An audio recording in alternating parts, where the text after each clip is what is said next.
Et ça fait Pierrefeuille, café chaud matinal. Nous c'est pas l'heure des pros, c'est de l'artisanal. Pierrefeuille, café chaud matinal. En direct pour le Gobelin, on épluche le journal.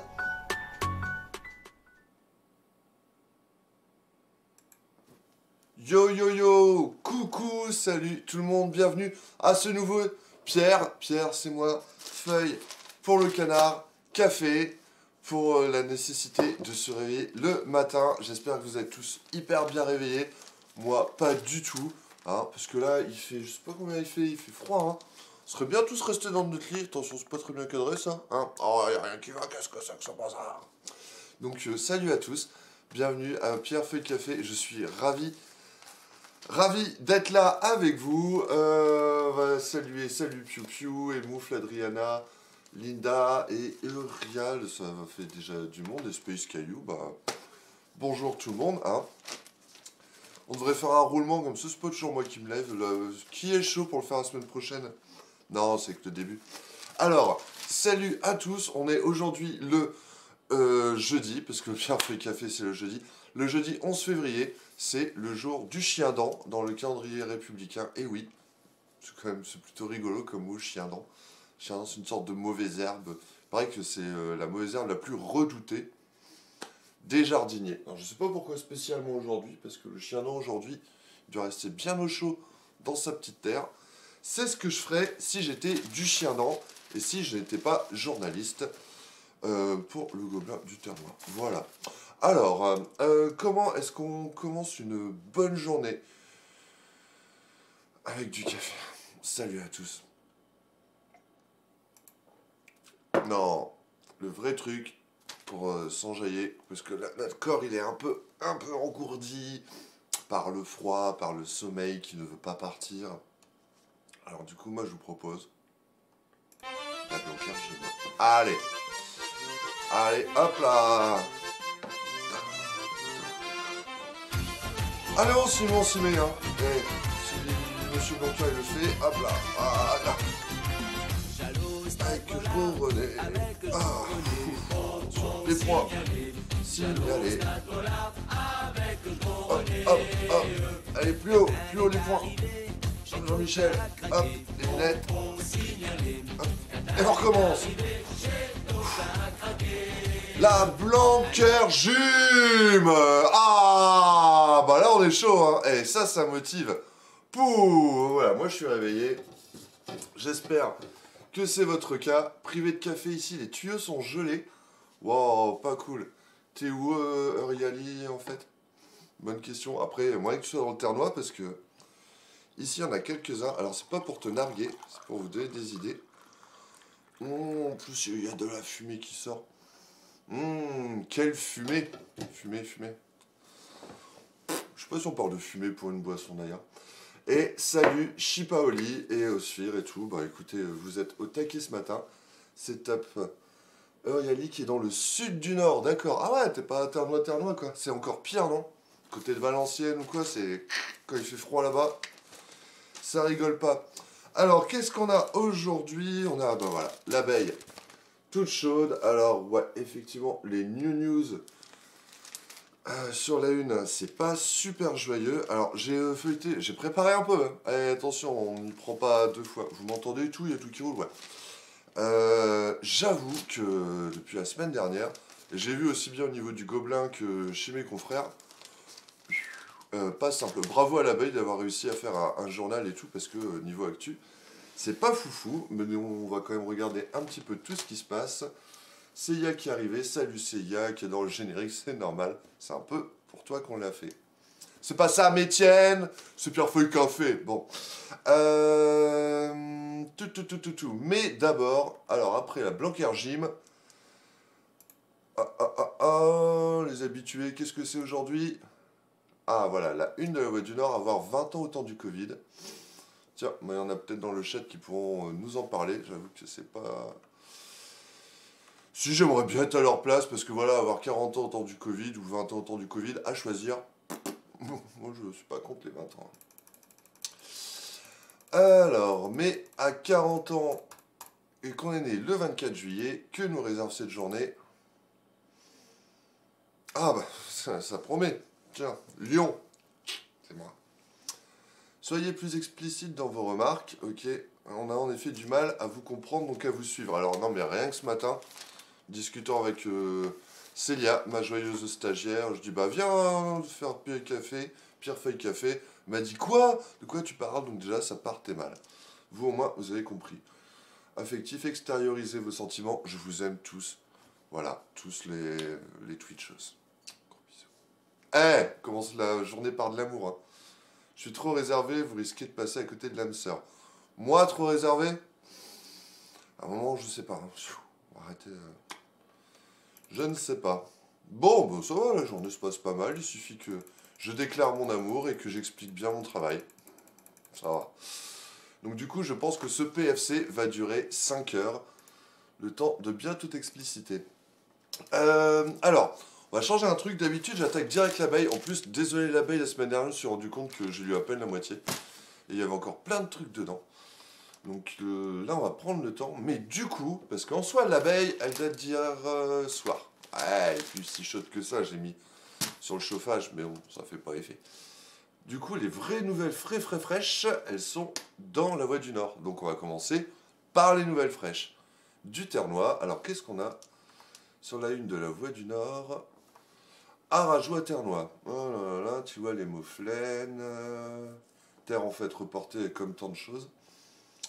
Pas-de-Calais, la gestion du fonds de solidarité aux entreprises. Bon, on va voir. Ternois, Jérôme Jossien, Patricia Duvieux-Bourg réclame une date pour l'élection législative partielle. Ça, on va regarder un petit peu. Alors, oh, ça c'est mignon. Il y a sans doute un intérêt, hein, voilà. C'est l'invasion des mouettes et certaines viennent parfois de très loin. Et oui, c'est le grand remplacement des moineaux par les mouettes. N'importe quoi. Alors attendez, est-ce que je trouve quelque chose dessus? Bravo Mathieu Bott pour ces très jolies photos de mouettes.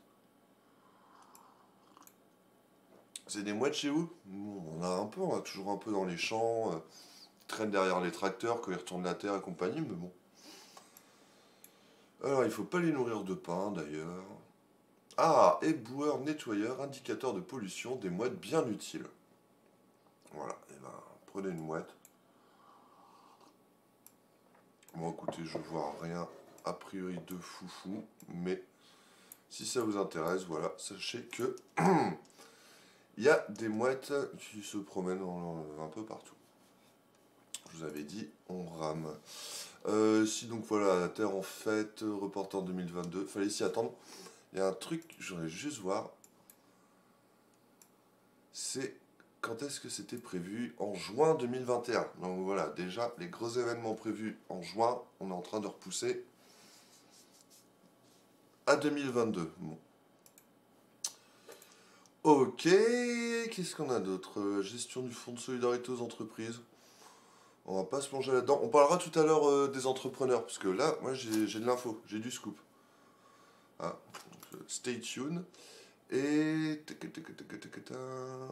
Ah, voilà, et là, on a une page sur le Ternois.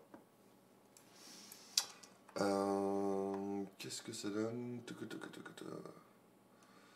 Linda, t'as pas eu le temps de lire ton horoscope? Ah, bah faut me dire, je te le ferai la prochaine fois, ouais. Vous voulez tous lire notre horoscope? Euh, Allez, peut-être après, là je suis là-dessus. Jérôme Jossien, Patricia du Vieux-Bourg. Alors juste pour vous donner le cadre, Jérôme Jossien, dans le Ternon, on le connaît bien, il était adjoint à Pernes, il était candidat aux dernières municipales de Pernes.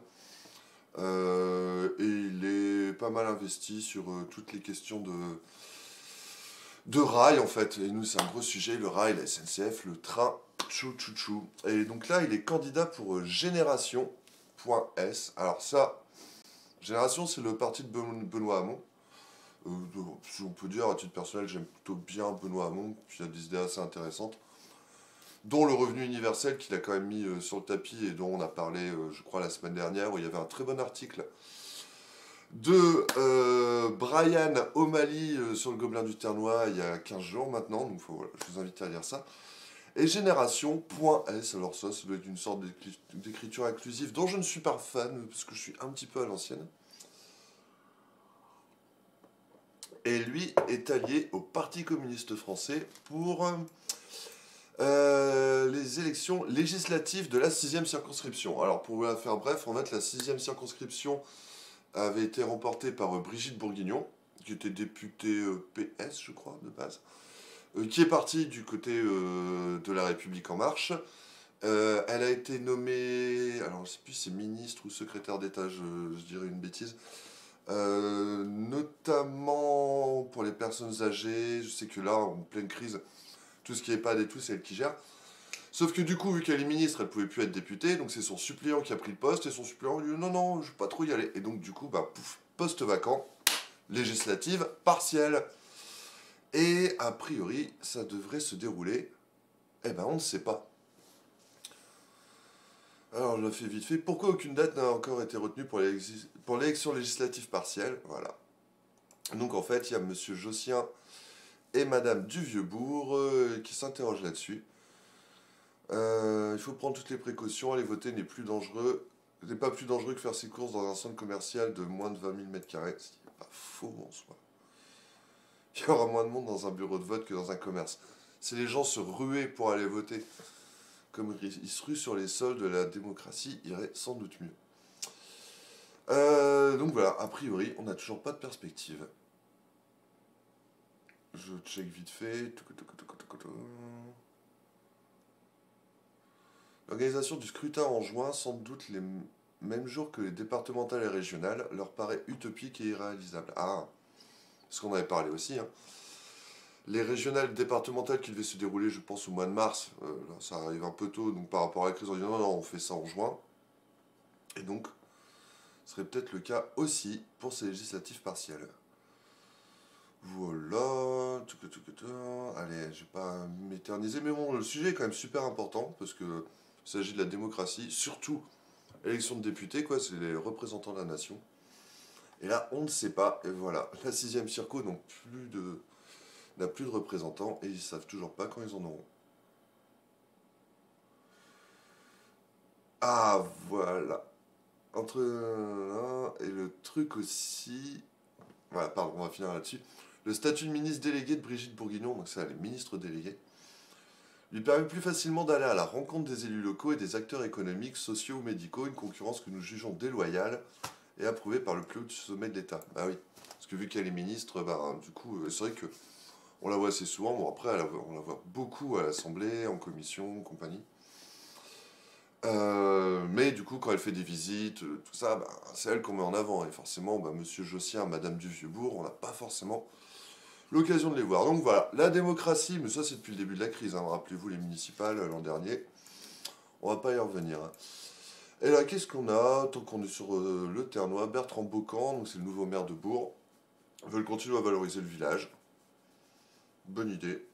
40 ans, expert comptable. Et bien, de l'éco-pâturage, c'est plutôt pas mal. Et mardi, ah ouais, voilà. Il y a eu 16 000 foyers. Je me demande si Linda, hein, tu n'avais pas dit que tu n'avais plus d'électricité? Et ben voilà, sache Linda, donc on est jeudi matin, que la panne électrique de mardi a été réglée dans la soirée. J'espère que du coup, tu dois être contente. Je suis trop concentré sur le journal. Alors attendez, pardon. On va lire notre horoscope. Je ne lis pas le chat. Ok, bon, alors si vous voulez, vraiment, je vous donne 2 secondes. Je vais me faire engueuler par la voix du Nord, hein, parce que normalement, bon. Hop. Allez, lisez votre horoscope. Tiens, s'il y a des béliers, taureaux, gémeaux, cancer, et ben, ah oui, il y a des cancers. Allez, Célia, je te fais le tien. Professionnel, en plus, tu es en stage, donc tu écoutes. Une discussion importante, vous en sortirez un peu désorienté, mais elle s'avérera très constructive. Donc je pense qu'on va se faire un petit entretien en Skype sur ton stage. Et voilà. Quant à l'amour, l'être aimé a besoin de tendresse, vous avez tout intérêt à vous rendre disponible. Voilà. Bon. Comme toujours, quoi, prenez soin de vos amoureux. À l'approche de la Saint-Valentin, c'est dimanche. Non, je ne ferai pas d'émission spéciale en Cupidon. Lis-le-nous, moufle, je sais pas de quoi tu parles. Pendant ce temps-là, allez, lisez votre horoscope. Sinon, je ferai une spéciale horoscope. Alors, je vais checker un petit peu ce que ça dit dans l'abeille. Très jolie cette tasse. Non, ouais, c'est ma tasse Snoopy. J'aime bien Snoopy. J'aimerais bien être Snoopy. Quoique là, il doit un peu se peler Le derrière, il doit avoir la truffe toute froide. Alors, l'abeille de la ternoise. Tac, tac, tac, tac, tac, tac, tac, tac. Bon. Allez. On adore, merci Pierrot, c'est bon. C'est fini l'horoscope. Ok. Donc on revient là. On va attaquer avec l'abeille. Donc vous voyez, le gros sujet, c'est Jordan avait 21 ans. Jordan qui est décédé dans un accident de la route samedi. Pour le coup, j'ai vraiment rien à en dire. Condoléances à la famille, à ses amis. Mais je vais pas m'éterniser là-dessus. Alors, carte scolaire, les ouvertures, les fermetures de classe. On peut jeter un œil. Oh, bon alors là, il y a un heureux Frévent, 150 000 euros gagnés au Keno. Bravo, monsieur. Moi, hier, j'ai gagné 10 balles en pariant sur Lens et but de Kelly Mwendo. Eh ouais! C'est pas 150 000, mais c'est le début, quoi. Les petites rivières de petites pièces font les grands fleuves de gros bifetons. Sport et Covid, les organisateurs dans le brouillard. Ça, on va regarder. Saint-Paul, scène de crime au collège Saint-Louis. Oh, mais que s'est-il passé? Scène de crime. Tin, tin, tin. À Perne, les sapeurs-pompiers recrutent. Ok, à Vennes-le-Comte. Fermeture de classe, les parents en colère. Ils vont récupérer les enfants. Non, c'est pas ça. Bon, on va regarder un petit peu. Alors. Yes, Osphere, t'as un bon horoscope, c'est cool. Tiens. Bon.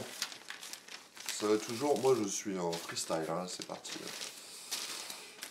Commencez. Est-ce que vous voyez, hop, le dessin de Domé. Voilà. Pas de carnaval. Ah, les salauds. Alors, les salauds, c'est comment dire, c'est le surnom qu'on donne aux carnavaleux de Saint-Paul. C'est les salauds de Saint-Paul. Alors sur l'histoire, je suis pas très au fait. Peut-être que Sphire, je crois que tu connais un peu. Mais le truc, c'est que le carnaval, normalement, je crois que ça doit être mardi prochain. Et ça, d'ailleurs, vous m'y ferez penser, hein, la rédac. Ce serait un très bon sujet de voir un peu, est-ce qu'ils vont faire carnaval, est-ce qu'ils vont pas faire carnaval. C'est quand même une des grosses... une des grosses stuff de Saint-Paul. Enfin, c'est une tradition, je crois que au Moyen-Âge, déjà, le carnaval de Saint-Paul était hyper connu, quoi. Et donc encore maintenant, ils font, je crois que c'est les plus acharnés, et il y en a un paquet. Ils se font les 4 jours, ils allaient à Dunkerque le samedi, dimanche. Le lundi, ils vendaient des crêpes au marché, et le mardi, hop, barbouillage de vitrine. Alors le mardi de carnaval, Saint-Paul, tout est fermé. C'est un vieux truc, hein. À la limite, j'aurais même été tenté de dire faut pas y aller, parce qu'il y a une époque, c'était ça. On se faisait un peu agresser avec de la farine et des œufs quand on était en voiture, notamment. Je sais que mon papa, par exemple, il ne va pas à Saint-Paul jour de carnaval, parce que, oh non, non, pas envie de se faire emmerder, hein, barbouiller la bagnole et tout. Et donc, parmi la tradition, il y a le barbouillage de vitrine, où les salauds de Saint-Paul, du coup, mettent un petit mot plus ou moins sympa sur toutes les vitrines des commerçants et tout. Alors, avant, il y avait des trucs un peu saqués, hein. On balançait sur machin qui est couché avec machin et tout. Là, pour le coup, franchement, ils ont vachement assagi, c'est plutôt sympa. Mais ce qui est rigolo, c'est que c'est vraiment des mecs du cru, ils connaissent les anecdotes, les petites histoires de tout le monde et tout, et des fois ils balancent. Et nous, depuis 2 ans, ouais, on a le droit à notre petit mot sur la vitrine du Gobelin, et j'avoue que c'est une forme de reconnaissance aussi, comme quoi maintenant on est vraiment identifié dans le paysage de Saint-Paul, donc c'est top. Donc là, on a, pardon, je digresse. Voilà, donc vous voyez, hop, les carnavaleux et la petite abeille. Carnavaleux qui disent, nous on est prêts, protocole sanitaire, ok, bah oui, ils ont les masques. Masqué, un salaud par vitrine. Mais je ne sais pas comment ça va se passer, donc, et d'ailleurs, le truc c'est qu'il n'y a pas vraiment, il y a plusieurs bandes à Saint-Paul, alors des petites bandes et tout, donc il n'y a même pas de chef de carnaval, donc je sais pas qui contacter, ça peut être une belle enquête, quoi. Puis en plus, avec les masques, on les reconnaît pas. En plus, ils prennent tous des voix comme ça pendant toute la journée. Donc tu vois des gens, tu vois pas leur tête, mais ils parlent comme ça. Terrifiant, mais aussi très rigolo. Donc on verra ce qui se passe mardi. Après, le protocole sanitaire n'interdit pas d'aller barbouiller les vitrines. Peut-être qu'il y aura quelque chose, par contre, faire des gros rassemblements et tout. Déjà, aller à l'EHPAD, ça c'est mort, surtout l'EHPAD de l'Oasis, dont on reparlera. Mais ça, c'était toujours sympa, parce qu'ils faisaient toujours un petit tour à l'EHPAD, où l'EHPAD, c'est beaucoup de vieux Saint-Paulois, quoi. Donc, bah, ils retrouvaient des anciens commerçants, tout ça, ils chantaient, ils dansaient, enfin... Il y a vraiment une belle ambiance. Petite larme, souvent, quand même. Non, cette année, ça va pas être possible. Alors, un fait divers, un camion coincé sous le pont. Montée des eaux, les incendies, on en a bien parlé la semaine dernière. Alors, école qui ouvre, qui ferme. Ah ouais.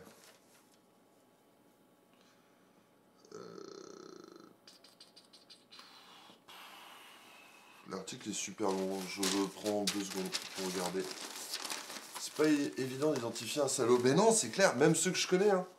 Puis ils viennent me parler avec leur voix comme ça, et puis t'es qui, puis forcément ils te le disent pas.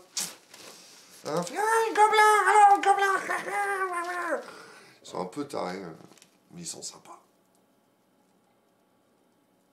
Il y a un crimier à l'école, ça c'est ce qu'on va voir. Non, les ouvertures et fermetures de classe, en plus dans cette période, j'avoue que je trouve un peu surprenant de fermer des classes parce qu'il n'y a pas assez d'élèves, alors que c'est peut-être le meilleur moyen d'avoir un peu de distanciation. Et puis, c'est toujours un crève-cœur de fermer des classes. Alors, 8 ouvertures, 28 abandons de fermeture. Ah ouais, ça veut dire qu'il y a des projets de fermeture qu'ils ont abandonnés. Ils se sont dit que c'était peut-être pas le bon moment. Mais il y a quand même 20 fermetures pour 8 ouvertures. Enfin, la balance est pas terrible. Pardon. Alors, 2 secondes. Qu'est-ce qu'on a dans le Ternois? Fermeture à Frévent, abandon à Auxy-le-Château, enfin abandon des fermetures.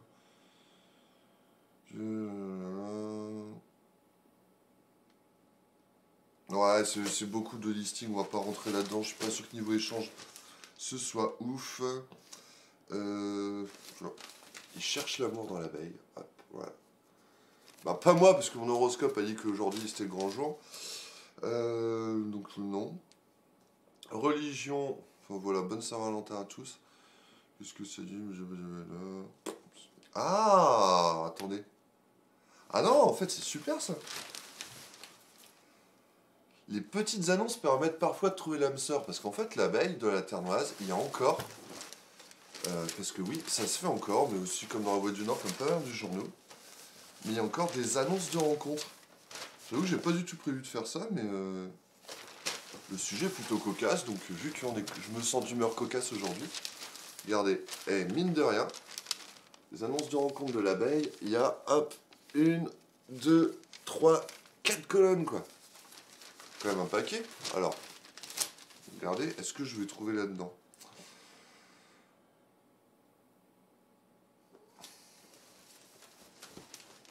La première.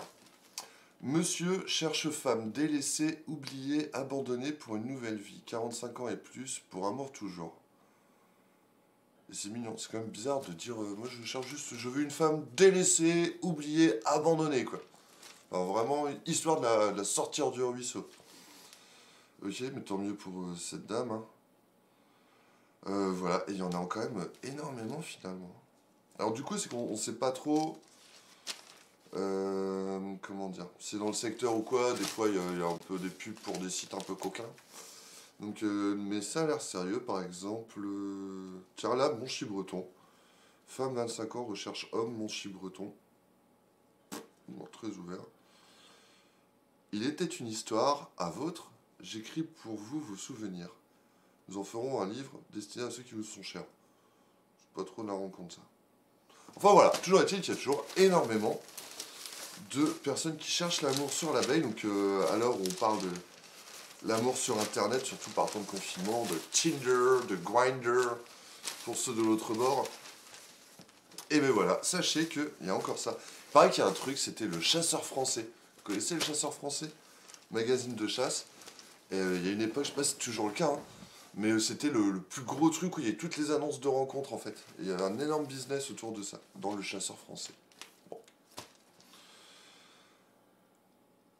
Alors, tac. Ah voilà, un procédé archaïque alors qu'il existe désormais des sites et applications de rencontres. Pas forcément selon eux, donc selon les personnes qui passent des annonces dans l'abeille. Personnellement, je n'ai pas internet, cela me fait peur. Je ne voudrais pas mettre mon numéro de téléphone sur Facebook, par exemple.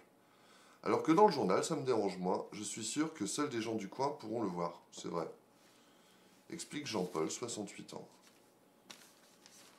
Même chose pour Lucien, qui craint les pirates sur internet. Le couteau entre les dents.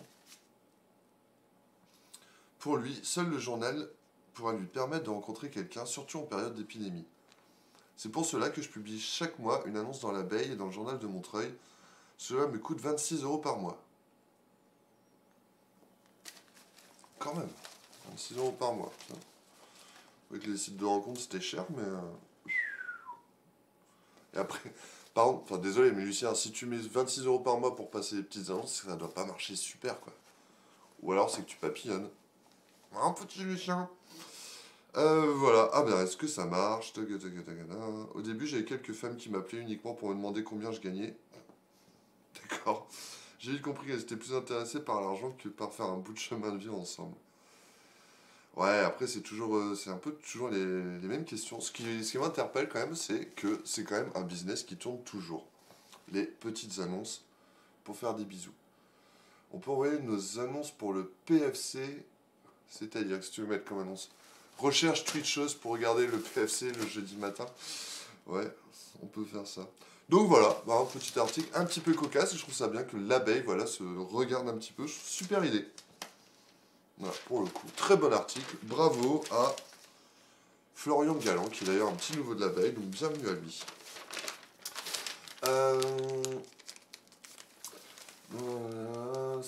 Non, Et quoi, les voix comme ça fait film d'horreur. non, tu vas voir mardi. Truc avec les grenouilles et piliers à la cochonne, là, vous m'avez perdu. Alors, on fait l'actu chaude d'abord. Mais franchement, il y a beaucoup de choses cette semaine. Il y a tout un dossier sur le sport et le Covid. Il y a un dossier spécial assurance. Ça, on va pas s'attarder dessus. Et non. Ah, voilà. Gros sujet qui nous tient en haleine depuis un mois. Alors qui est en train de se terminer. Mais ça, je peux pas passer à côté. Un cluster chasse-l'autre depuis novembre. Donc on parle de l'EHPAD l'Oasis, mais pas seulement des différents établissements du centre hospitalier du Ternois. Alors, attendez, je prends un gogote de café, un gogote de jeu. Parce que là, on va commencer les choses sérieuses. C'était très sérieux d'ailleurs. Les petites annonces de l'amour, c'est extrêmement sérieux. Alors, Ternois, le centre hospitalier est touché par un nouveau foyer d'infection à Frévent. Un cluster chasse-l'autre depuis novembre. Alors, attendez, je vais vous faire juste le chapeau. Le chapeau, comme on dit, c'est... On est là pour apprendre. Ça, cette petite partie... Non, c'est ça d'ailleurs le chapeau. Je suis bête. Et ça, finalement, je ne sais même plus comment c'est. L'accroche, Linky. Silence radio est levé au centre hospitalier du Ternois. Un point presse a été organisé jeudi dernier pour effectuer un tour d'horizon de la situation sanitaire entre les foyers d'infection, les dépistages et la vaccination. Ouais, parce que l'abeille, comme moi, vous avez pu lire, on a pu en parler, on était un peu blacklisté des conférences de presse, on n'avait plus trop d'infos, notamment sur l'Oasis où il y a eu un gros cluster. Et là, on a repris le contact la semaine dernière, on a eu une conférence téléphonique, on a pu poser toutes nos questions. On n'a pas forcément eu toutes les réponses, mais on a pu poser les questions. D'ailleurs, à la fin, on nous a remerciés pour la qualité de nos échanges, donc génial. On a un nouveau point presse cet après-midi, d'ailleurs, je ne sais pas sur quoi, mais bon. Alors, le sujet, en fait, c'est voilà, le cluster à l'Oasis, en tout cas vendredi dernier, était terminé, sous réserve qu'il n'y ait pas de découverte de nouveaux cas. Donc, ça veut dire que ça faisait, je crois, 10 jours qu'il n'y a pas de nouveaux cas qui avaient été identifiés. Le truc, c'est quand même le cluster a commencé le 7 janvier, vous commencez à le savoir. C'est quoi le 7 janvier? C'est l'anniversaire de mon papa. Ben oui, ça fait 3 semaines, je le dis. Bonjour papa. Et donc au début, on disait tout va bien, c'est maîtrisé et tout. Et en fait, semaine après semaine, on en a retrouvé plein.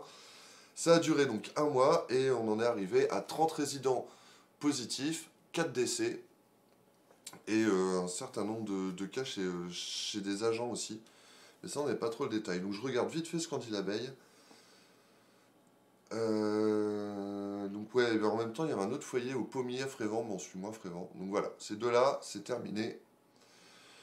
Donc voilà, 4 décès sont imputés au Covid. À l'Oasis. Les résidents ne sont plus confinés, ils ont pu reprendre une vie semi-collective.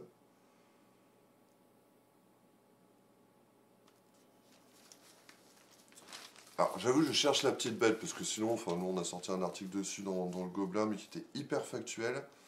Attendez, je vais vous expliquer dans 2 secondes.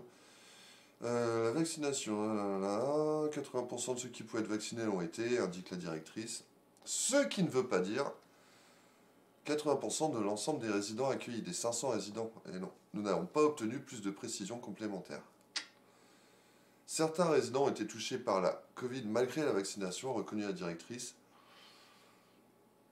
Elle nous a rappelé que dans le respect des protocoles sanitaires, les résidents ne sont pas dépistés systématiquement, judicieuse ou pas, notre question est restée sans réponse. Ouh. Balance un peu, Anthony. Je vais vous expliquer pourquoi.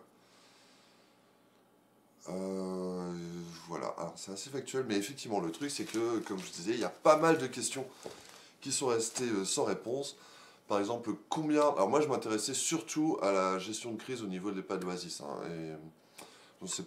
J'ai demandé combien de résidents avaient été vaccinés.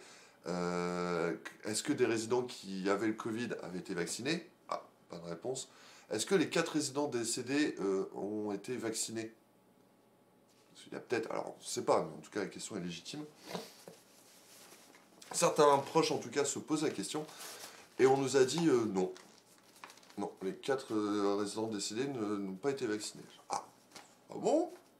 Non, parce que moi j'ai 2-3 infos, et puis j'ai au moins un cas d'une résidente qui a été vaccinée, qui est décédée une semaine après. Et là on dit, ah oui, secret médical. Bon. En fait, et c'est pas grave en soi, le seul truc c'est qu'à un moment on te prend de la transparence, on ne parle plus pendant 15 jours alors qu'il y a une situation de crise. Après quand on reprend le contact, tu poses des questions que d'autres personnes se posent, puis combien même, on a le droit de poser des questions. Ils sont pas obligés de répondre. Mais on nous dit des choses qui sont pas super claires, donc quand c'est flou, comme disait Martine Aubry, c'est qu'il y a un loup, ou pas. Enfin voilà, la gestion de crise pose question, donc on risque d'en parler encore un petit peu. Voilà, j'aimerais bien qu'on parle d'autre chose. Voilà, parlons d'autre chose. Un collectif pour dire stop aux inondations. Voilà, ça on a un cours. La photo est... Enfin, on a pas mal parlé la semaine dernière, donc ça c'est du côté du Montreuillois. Je sais pas ce qu'ils vont faire en fait, un barrage humain. Non, mais c'est un vrai gros sujet, les inondations dans le secteur. Ok.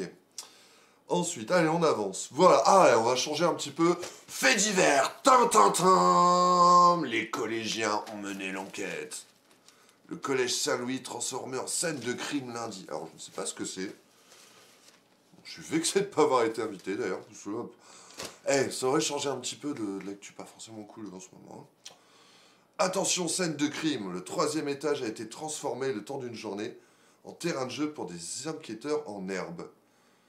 Ouh, l'abeille a eu exceptionnellement accès aux coulisses de cette enquête policière. Non, mais j'avoue, enquête policière quand même, on restreint, donc voilà, l'abeille accréditée, bravo. Madame L a été retrouvée sans vie. Nous avons effectué les premiers prélèvements et recueilli les témoignages.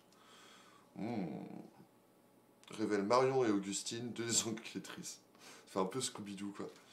Ah, mais c'est cool, enfin, pour le coup, c'est rigolo. Alors, est-ce qu'ils ont trouvé...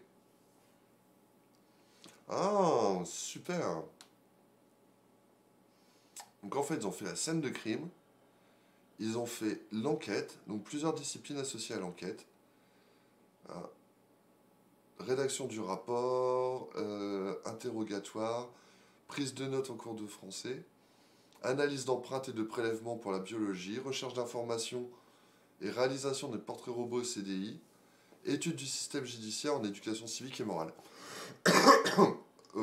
Franchement, super projet. Voilà. Donc t'invites les élèves à faire une enquête et c'est les profs qui, par leur discipline, hop, t'apprennent des trucs mais en rigolant. Bon, top. Bravo le collège. Et ensuite, le procès s'est déroulé dans la foulée. Alors, attendez, l'enquête a été terminée à la fin de la journée lundi. Après les dernières analyses de labo, les suspects ont été jugés en comparution immédiate et leur procès s'est déroulé mardi.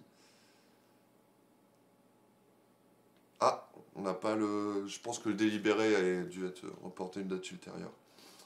Élémentaire, mon cher Watson, conclut Monsieur Oyer. Top. Ça c'est feel good. Vous voyez où on en est, hein. Voilà, il y a un crime, une enquête, et on en vient à dire que c'est feel good. Bon. Et tiens d'ailleurs, hop, porte ouverte en visioconférence, samedi 20 février, porte ouverte au collège en visioconférence. Et ouais, tout le monde s'adapte désormais. Alors, tant qu'on en est là, éducation, au lycée Châtelet, des entrepreneurs en herbe. Ce jouet fait vite fait. Un lycéen de seconde ont choisi l'option management et gestion, encadré par Dominique Dourlance, professeur de gestion, logique. Ils ont lancé 5 projets de mini-entreprise. Ah non, c'est cool ça. J'avoue que cette année, je ne les ai pas vus d'habitude. Alors voilà, qu'est-ce qu'ils ont? 5 projets ont été imaginés. Des bobs pour sensibiliser à la défense des abeilles. Entre parenthèses, forcément on aime beaucoup. Et bah ouais, l'abeille. Je trouve, abeille de qualité cette semaine. Hein. Bon, la une qui est un peu rude, mais ça c'est le sujet. Mais je trouve qu'il y a des petits sujets sympas, ouais. Des t-shirts solidaires, des boîtes et paniers du cœur, des sacs customisés, encore la mise en place d'une cafétéria au lycée. Oui, forcément, ça manque en ce moment. Voilà. Et voilà, ils vont passer avec le passage en visioconférence devant un jury d'experts, puis en mai pour le verdict. Sympa, peut-être qu'on reviendra dessus. Il y a donc bien un crimier dans l'histoire, mais ouais, tout à fait, mais l'abeille, alors je pense que c'est pour des questions de... comment ça s'appelle? Présomption d'innocence. Café, présomption d'innocence, on va pas dire qui était le crimier.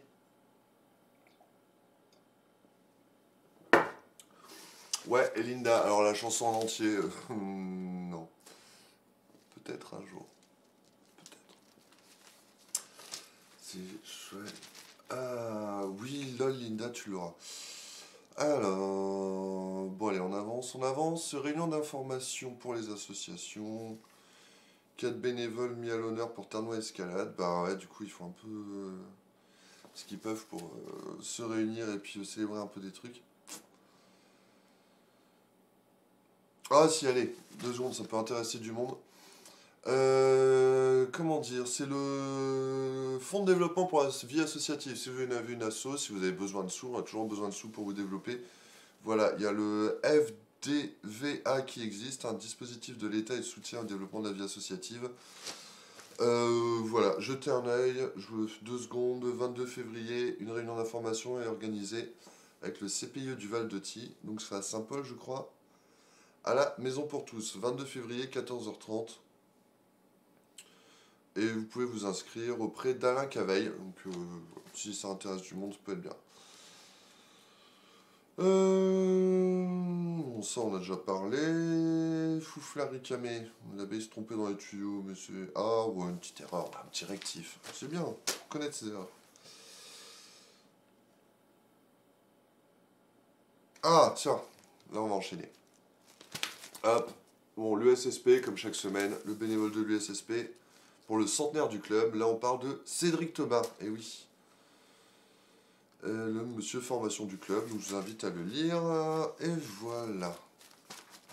Là, il y a un sujet. Le lait connecté fait recette. Ça, c'est chez Ingrédia, donc la grosse coopérative fermière de Saint-Paul. Alors, l'usine prévoit d'accroître sa capacité à l'horizon 2022. Alors là j'avoue que je suis curieux. Ingrédia a été récompensé dernièrement pour son lait connecté. Alors, je sais pas s'il y a des puces 5G dans le lait. C'est possible, hein, de nos jours, on met partout des puces 5G. Attendez 2 secondes, je regarde de quoi il s'agit. Ah ouais, c'est un peu survendu, hein, le lait connecté. Le lait connecté a été lancé en 2019 avec Connecting Food. Le lait en bouteille est ainsi certifié, tracé, audité en temps réel. Les consommateurs ont en effet accès à l'ensemble des informations concernant le lait au moyen d'un QR code. Donc du coup, ils ont eu un prix, parce qu'ils ont mis un QR code. Ce prix récompense les efforts faits par tous les acteurs de notre entreprise, se réjouit Sandrine, blablabla, super. Nous en reviendrons prochainement dans un dossier consacré à l'agriculture, bon. Ok. Donc ils ont eu un prix national, puisqu'ils ont mis un QR code sur le lait. Non, je réduis un petit peu. J'avoue, je suis un peu déçu. Alors par contre, on va continuer sur Ingrédia. Parce que, en préparant l'émission, j'ai vu qu'il y a nos confrères de... Ah bah tiens, on est encore sur l'horoscope. La Voix du Nord en ont parlé il y a quelques jours. Ingrédia. Et je vous attendais pour lire l'article. Hop, alors où est-ce qu'il est? Je crois que je l'avais mis quelque part. Voilà. Là, gros sujet. Ingrédia va investir 15 millions d'euros pour développer des bioactifs à haute valeur ajoutée. Ça me fait toujours un peu rigoler parce qu'on parle d'agriculture à la base, le truc le plus peut-être basique et essentiel du monde. Voilà, maintenant on développe des bioactifs dans l'agriculture. L'une des tours de séchage de l'usine va être refaite à neuf sur la zone industrielle pour développer une production de bioactifs. Qu'est-ce que des bioactifs? L'entreprise débute bien l'année puisqu'elle vient de recevoir un prix de l'agroalimentaire qui récompense son engagement sociétal et environnemental. Ingrédia, si vous nous regardez, je sais qu'on a peut-être fait des articles que vous n'avez pas aimé, mais des fois, si vous voulez qu'on parle des trucs bien que vous faites, invitez-nous aussi. Bon, c'est pour dire que vous avez mis un QR code sur une bouteille de lait, c'est peut-être pas indispensable, mais si, c'est toujours bien, en ce moment on prend tout, hein, les bonnes nouvelles. Non, moi ce qui m'interpelle, c'est que donc ils vont mettre 15 millions d'euros pour développer ça, et c'est très bien, et tant mieux. Le truc c'est qu'on nous avait dit, c'était le président de Ternwacom qui nous avait dit que ça allait créer 40 emplois. Et visiblement, c'était peut-être un peu avancé, du coup, est-ce qu'on en parle? Nous souhaitons être parmi les leaders européens. Hop. Ouais, alors là, on est complètement hors des circuits courts, hein. On fait de la poudre de lait qu'on envoie aux Chinois et compagnie. C'est pas trop ça. Augmenter ses productions, blablabla. Début des travaux. Investissement de 15 millions d'euros, ok.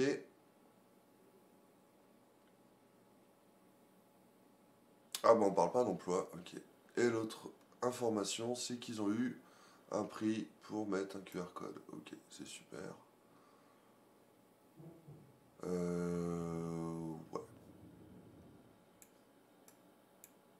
Ah, ça on peut saluer. Une prix pour les éleveurs bio de la coopérative.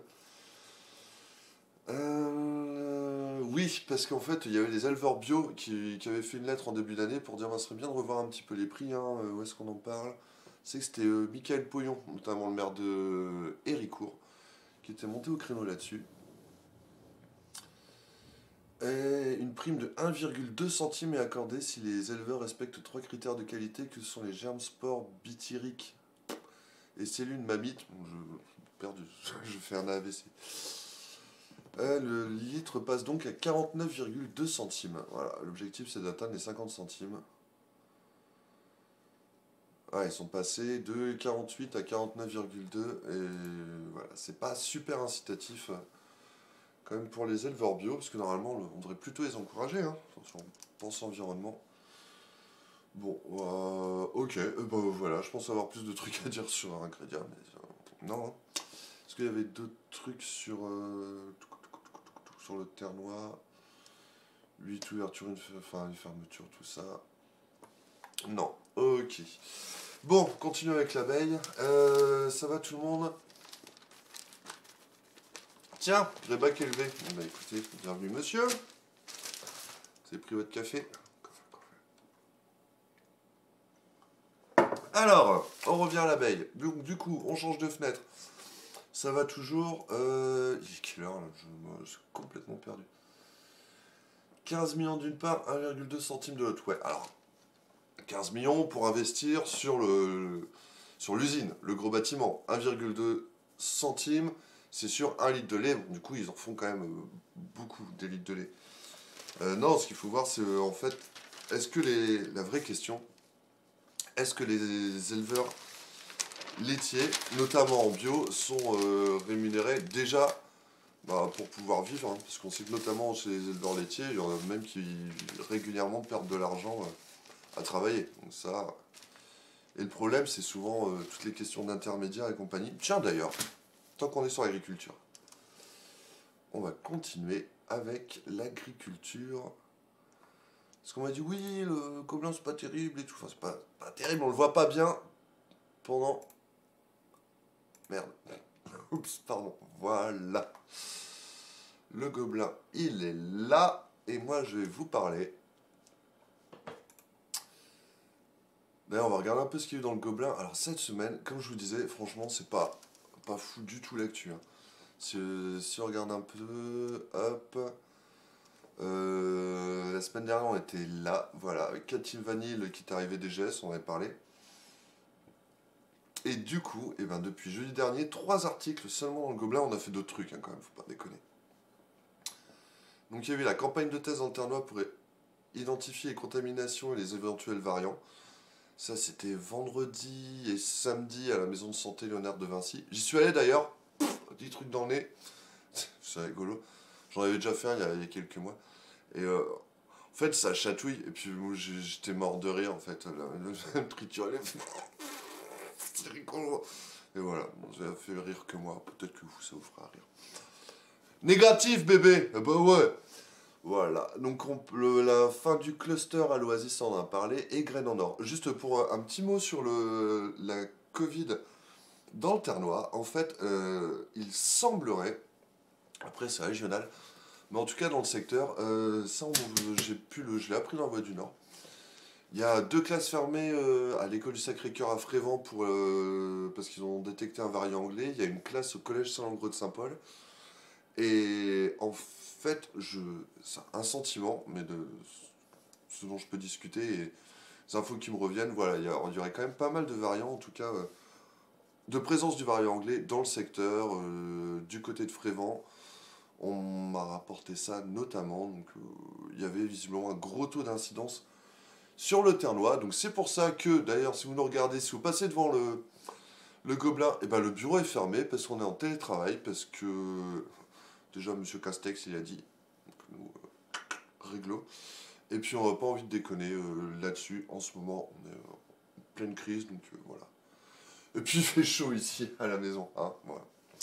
Donc tout s'explique. Allez, on va faire un article Covid-free. Et voilà, Graines en Or. Produire dans le Ternois sans phyto des lentilles et pois chiches. Big up, le jeu de mots. Non, ça c'est un article que j'ai fait hier parce que hier, est-ce que vous savez que c'était la journée mondiale des légumineuses? Non, bien évidemment, à moins que vous ayez écouté France Inter la veille, puisque c'est là que j'ai appris, ou lu mon excellent article du Gobelin. Et donc hier, j'ai rencontré ces 5 fringants jeunes agriculteurs, enfin agriculteurs et femmes d'agriculteurs, désolé c'est réducteur, mais en l'occurrence c'est ça, qui se sont lancés dans une production locale de légumineuses, c'est-à-dire des lentilles et des pois, donc lentilles vertes, assez classiques, des lentilles noires beluga, le caviar végétal, attention, et des pois jaunes, qui s'apparentent à des pois chiches. Ce qui est intéressant dans leur démarche, en fait, c'est que, alors déjà, c'est une culture qui n'y avait pas du tout dans le secteur. Et je parlais à titre personnel, moi j'ai trouvé super, en fait, la cohérence de leur démarche, parce qu'ils ont vraiment une logique, une démarche environnementale sur toutes les étapes de la production. Alors, depuis la production de la plante aussi, mais aussi, par exemple, l'emballage. Ils ont fait un truc biodégradable avec une petite fenêtre en amidon biodégradable aussi. Ils veulent travailler uniquement en circuit court, alors pour plusieurs raisons, hein. Mais notamment parce qu'ils font une production, alors que c'est pas bio, hein, il y a un petit échange là-dessus sur la page du Gobelin. Alors c'est produit sans phyto de synthèse. C'est vrai que quand on dit ça, on dit bah, pourquoi pas bio? Alors il y a plusieurs raisons. Parce que le bio, il y a un cahier des charges que certains trouvent trop faible, sans doute à raison, peut-être. Mais il y a aussi une question de certification. Je me demande s'il ne faut pas 3 ans pour être certifié bio. Donc eux, ils se lancent. Ils ont quand même des produits. Ils vont pas dire, bon, on va pas les vendre parce qu'on n'a pas la petite étiquette. Après, je suis pas sûr qu'ils soient 100% dans la démarche. Mais pas de phyto de synthèse.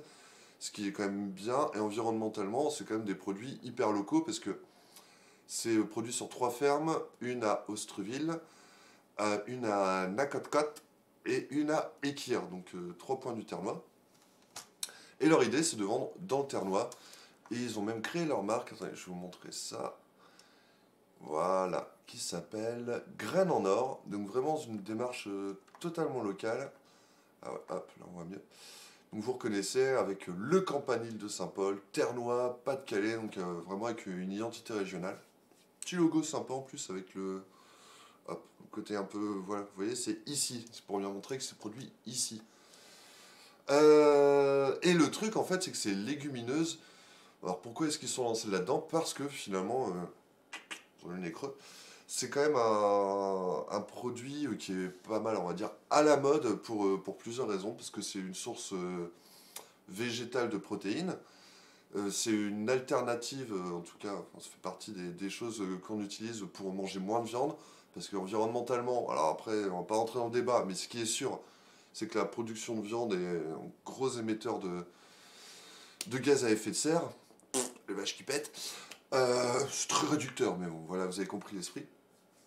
Et donc, voilà, si on veut consommer moins de viande, ou en tout cas en consommer mieux, mais moins, donc dans l'idée, il faut quand même des protéines, et ça, c'est les protéines végétales qui peuvent contribuer à remplacer. Donc, voilà, tous les gens qui sont un petit peu dans cette démarche, les végés, tout ça, ils connaissent bien les lentilles. Et le truc, c'est de trouver des lentilles, alors on va dire bio, hein, de façon générale, en tout cas respectueuses de l'environnement, en local, enfin tout ça, c'est assez compliqué. Alors visiblement, il y a un producteur de lentilles bio du côté de Cambrai, mais tant mieux. Et c'est mieux que d'aller choper, parce qu'il semblerait que la plupart des lentilles viennent du Canada et de Chine. Ça, j'ai appris en discutant avec ces 5 jeunes sympathiques qui m'ont expliqué un peu tout ça. Donc voilà, maintenant, ils ont des lentilles et des pois qui sont produits dans le Ternois, sans phyto de synthèse, vendus alors soit à la ferme, pour l'instant uniquement à la ferme d'Ostreville de Monsieur Martin Gosse-de-Gore. Et après l'idée c'est de trouver quelques points locaux, on pourra aussi les acheter en vrac ou quoi. Mais je trouve qu'il y a vraiment une démarche écolo, il y a une prise de conscience là-dessus. Alors franchement, vous savez, sur le profil, clairement, le Martin Gosse-de-Gore, si vous connaissez un petit peu le Ternois, la famille Gosse-de-Gore, bon, c'est des gros agriculteurs. Il y a François Canson, c'est pareil, c'est un peu le même profil, ils ont fait des études d'ingénieur agricole. Mais je trouve assez bien que des jeunes issus de grandes familles d'agriculteurs et tout se tournent quand même un peu vers des produits d'avenir. Ils auraient pu rester dans le confort. Là, ils expérimentent, ils ont fait, alors, je sais plus, 3 hectares, je crois, pour l'expérimentation répartis sur les 3 fermes. Donc c'est vraiment, ils testent des trucs et puis ils voient ce qui marche pas. Là, les lentilles, ça a plutôt bien marché, donc ils vont continuer. L'année prochaine, ils vont passer de 3 à 18 hectares avec de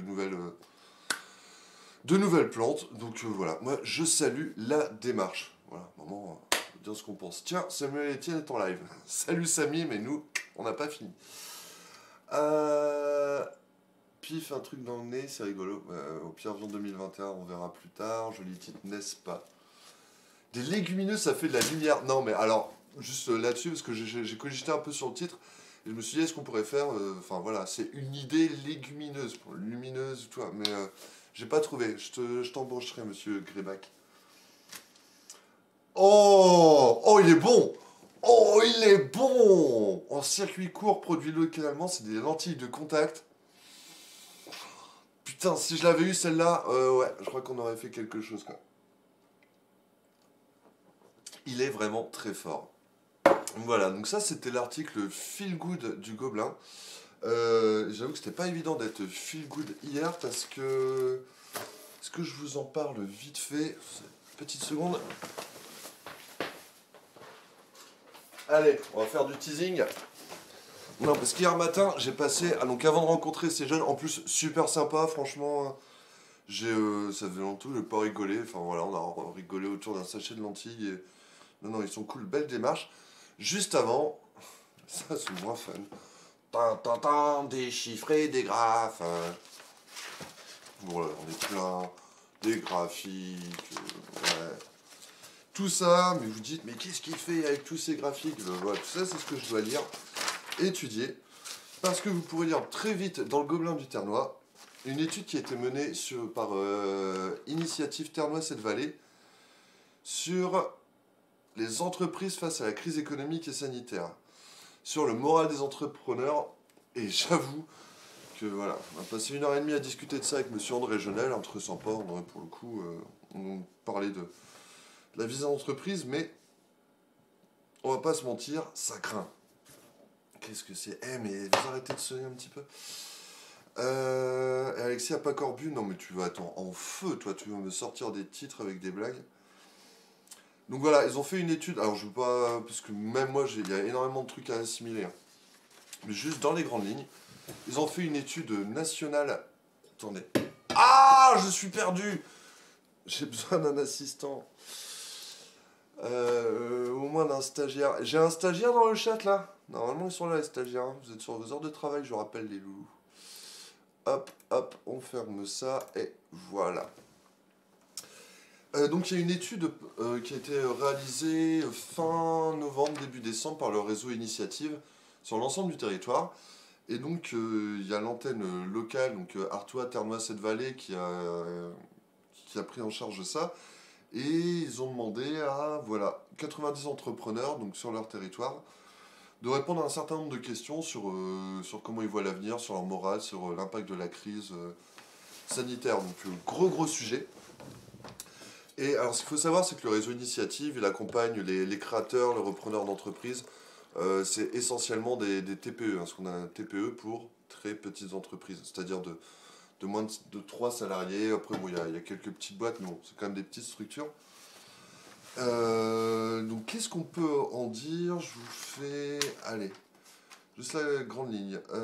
Sur l'impact de la crise. Donc, du coup, on a les données nationales et les données plutôt locales. Et qu'est-ce qu'on a? Voilà. J'ai bugué. Impact de la crise sur votre activité. Donc, on a quand même 37, 24 et 1, on a ouais, quasiment 60%. Vous voyez ce graphique-là, toute la partie rouge ici. Pardon.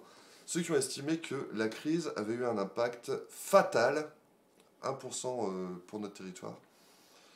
Grave, 24%, ou assez grave à 30, 31, 37. Voilà, donc, mais bon, c'est à peu près en phase avec ce qui se dit au niveau national. Et on a 6% qui estiment que ça a eu un impact positif ou très positif. Alors forcément, il y en a très peu. On peut se demander c'est qui, alors je sais pas, peut-être ceux qui ont profité de la livraison, ou, qui avaient des activités vraiment spécifiques. Qu'est-ce qu'on avait? Je sais pas, des vendeurs de masques, ou peut-être...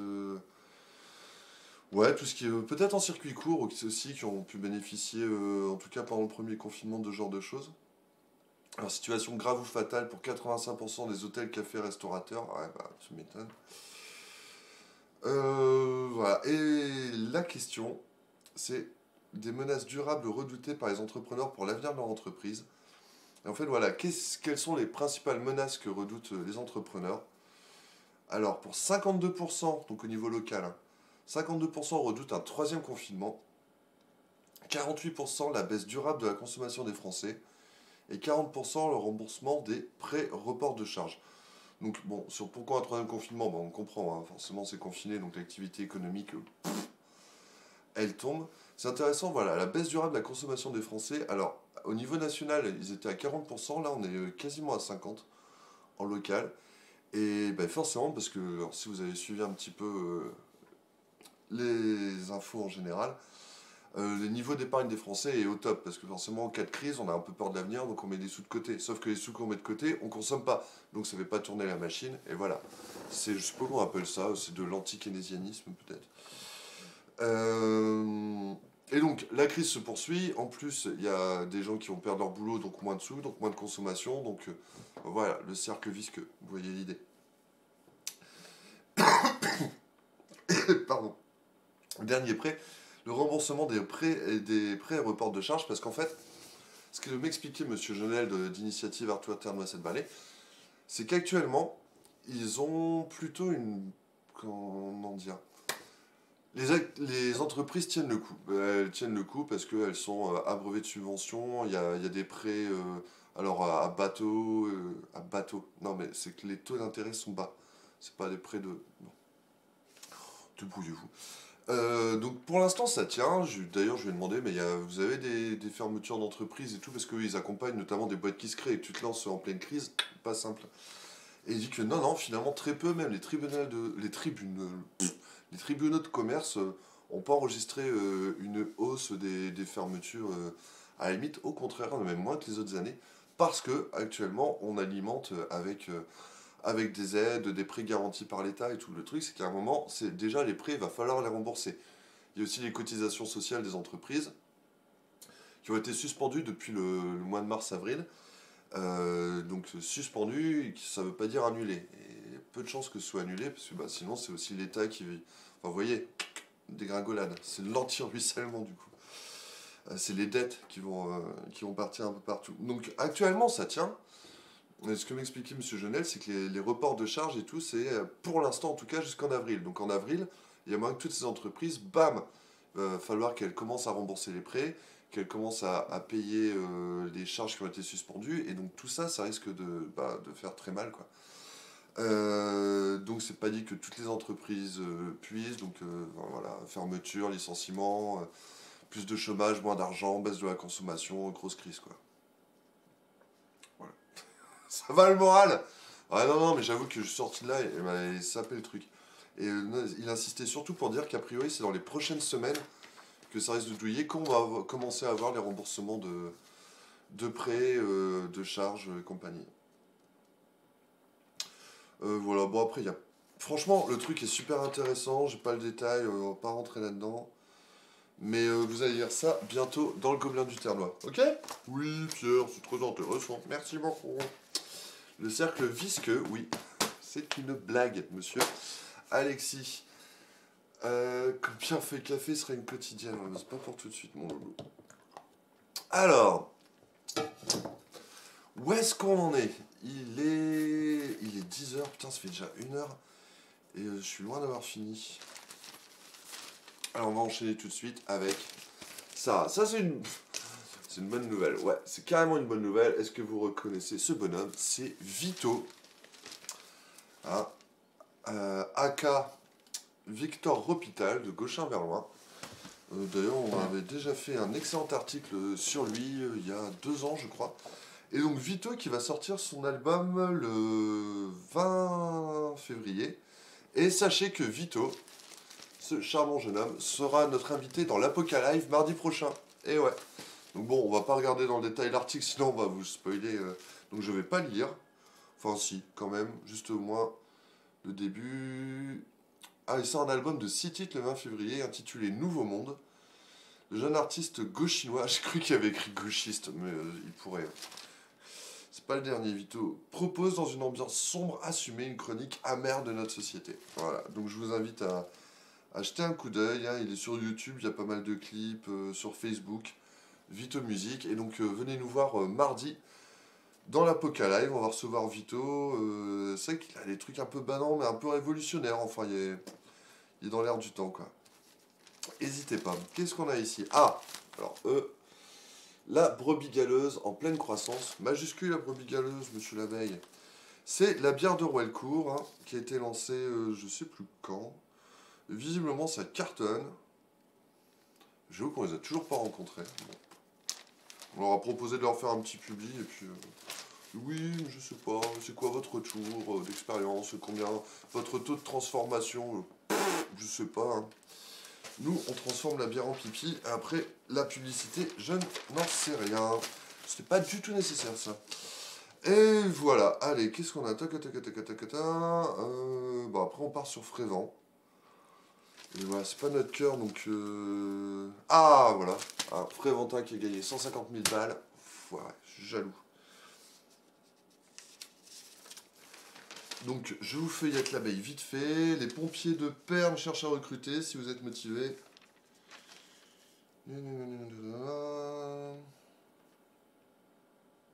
Ah bah là on retrouve, voilà, on en parlait tout à l'heure. Où est-ce que c'est? Ici, monsieur Jossien et madame Duvieux-Bourg, hein, je crois. Ouais, Duvieux-Bourg. Donc qui dénonce une concurrence déloyale pour les législatives. Ah, vous voyez, on est raccord, hein. Et ensuite, Auxil Château.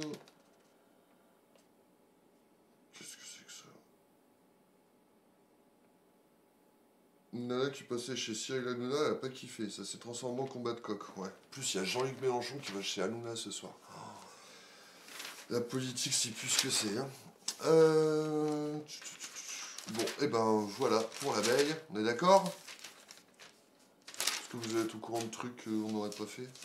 Non, fruge, hop, merci l'abeille. Les loisirs, la météo, il fait quel temps aujourd'hui? Beau temps, je confirme. Et les petites annonces matrimoniales qu'on regardera tranquillement après l'émission. Alors, qu'est-ce qu'il nous reste? Le PCF ou le PFC. Le PFC, c'est Pierre Feuille Café. Le PCF, c'est le Parti communiste français. Il y en a un qui est en pleine ascension. Devinez. C'est trop le bas de l'émission. Non, on va faire un peu de feel good. Qu'est-ce qu'on a? On n'a pas parlé d'ailleurs, on va parler de Lens.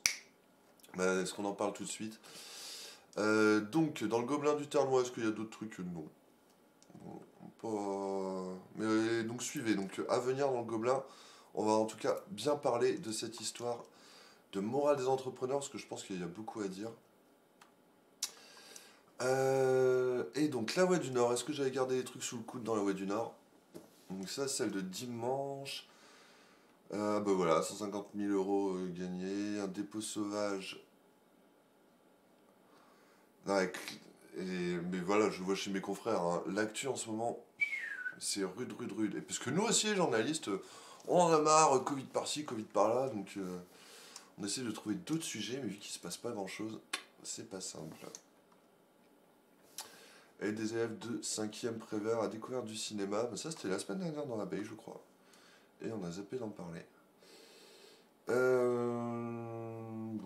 ça me paraît pas mal, non? Ça va faire 1 heure qu'on est là, on va juste checker, est-ce qu'il y a autre chose?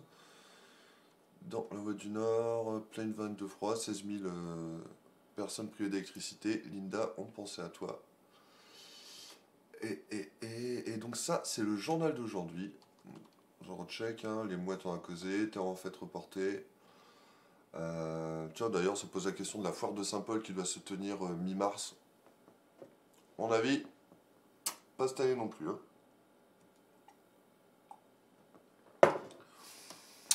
Alors, tout ça c'est fait. Et c'est aujourd'hui, jeudi 11 février. Ah, petit article. Mais non, mais nous on va en parler.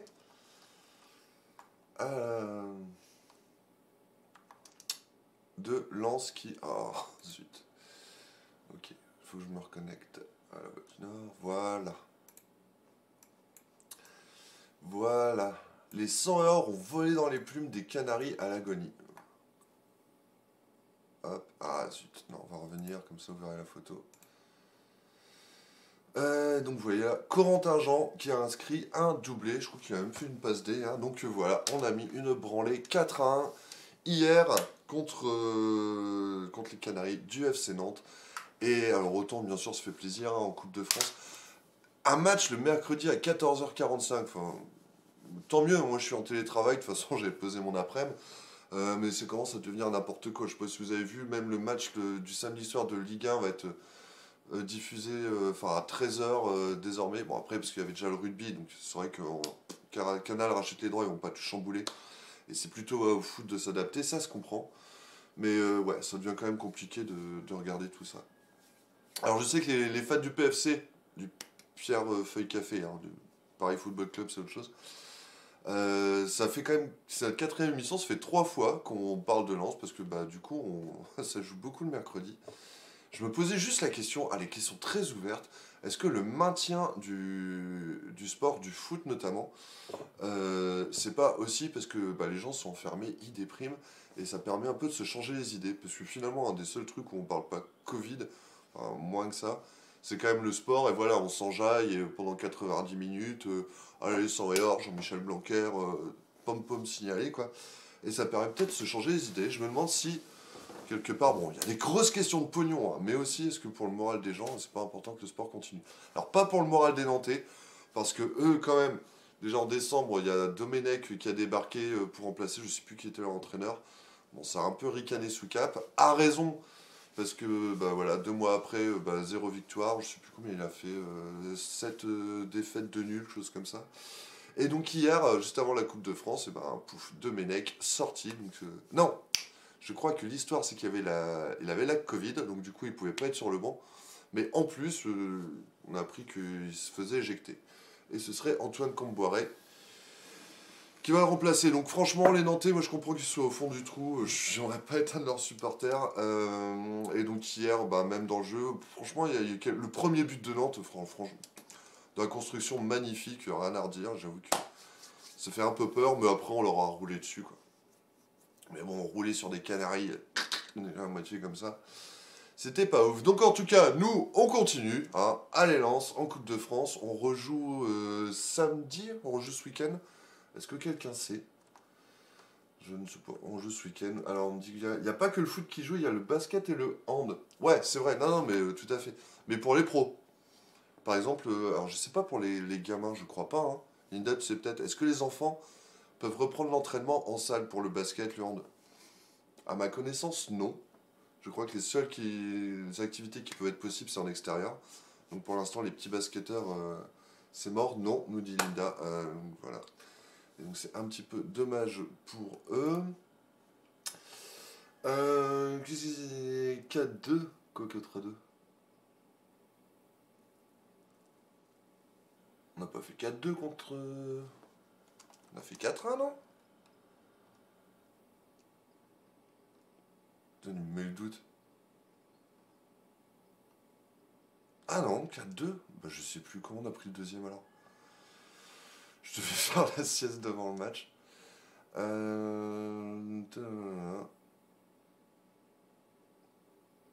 Bombaré du la marque à 63e. Ah ouais, 4-2. Complètement à l'ouest. Si, j'ai regardé le match. Non, mais en plus, carrément, Bamba qui ouvre la marque, je crois. Hein. Je sais plus, pour Nantes en début de match. Donc sur un magnifique, regarde le but, super. On en remet 3 à la mi-temps, on en remet un derrière. Ah mais oui, 4-2. Et je crois qu'ils reviennent à 3-2, et puis finalement on a plié le match. Voilà, en tout cas c'était pas mal. Puis c'est pas mal pour aujourd'hui d'ailleurs. Qu'est-ce que vous en dites? Hein? Ouais, je crois que maintenant, il va falloir retourner bosser. Enfin, en ce qui me concerne, on a plein de choses à faire. Merci à tous d'avoir suivi ce 4e épisode de... Pas du tout, ça faisait 4-1. Voilà, le match à 15h, c'est la sieste. J'étais dans mon canapé. Oh, but. Non, en plus, je me suis enjaillé comme jamais, mais j'ai pas du tout suivi le truc. Moi, je suis là pour vibrer, pas pour faire des analyses de match. Je préparerai mieux l'émission la prochaine fois, petit à petit. On va arriver à quelque chose.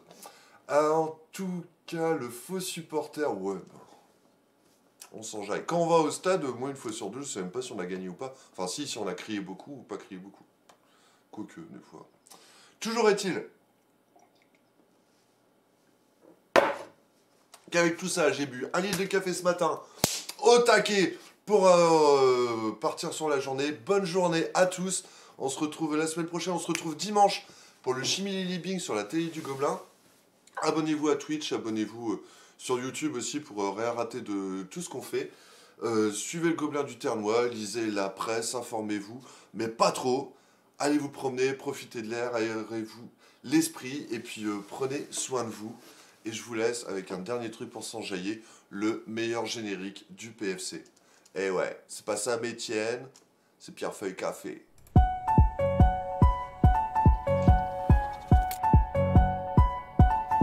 Et ça fait Pierre-Feuille café chaud matinal. Nous c'est pas l'heure des pros, c'est de l'artisanal. Pierre-Feuille café chaud matinal. En direct pour le Gobelin, on épluche le journal.